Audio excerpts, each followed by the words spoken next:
હોળિકાની પૂજા કેવી રીતે કરવી અને હોળિકાની પૂજા કરતી વખતે કયો સામાન તમારે સાથે લઈ જવો જોઈએ, ચાલો જાણીએ। હોળિકા દહનના દિવસે ગાયના છાણા અને લાકડામાંથી હોળિકા બનાવવામાં આવે છે। હોળિકા દહનમાં ઘરના દરેક સભ્યએ હાજર રહેવું જોઈએ અને હોળિકા દહનમાં ચંદનની લાકડી નાખવાથી ઘરમાં સુખ સમૃદ્ધિ આવે છે અને હોળિકાને જે છાણમાંથી બનાવવામાં આવે છે તે નકારાત્મક ઉર્જાને દૂર કરે છે। હોળિકા દહનમાં કપૂર, પાનના પત્તા અને લવિંગ નાખવાથી પરિવારના સદસ્ય રોગ મુક્ત રહે છે। ઘઉંની બુટ્ટી નાખવાથી ઘરમાં ક્યારેય અનાજની કમી નથી રહેતી। કાળા તલ નાખવાથી તમામ દોષો દૂર થાય છે।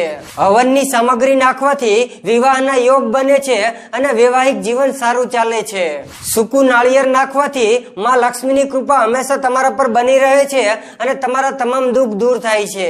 એટલે આ દિવસે પૂજા સામગ્રીમાં રોલી, કાચું સૂતર, અક્ષત, ફૂલ, આખા મગ, પતાસા, નાળિયેર, ઉબડી, નાના ઉપલાની માળા, ઘઉંની બુટ્ટી અને પાણી ભરેલું વાસણ રાખવું જોઈએ અને આ બધી જ વસ્તુઓ સાથે રાખીને પૂજા કરવી જોઈએ અને હોળિકા દહનની પરિક્રમા કરવી જોઈએ।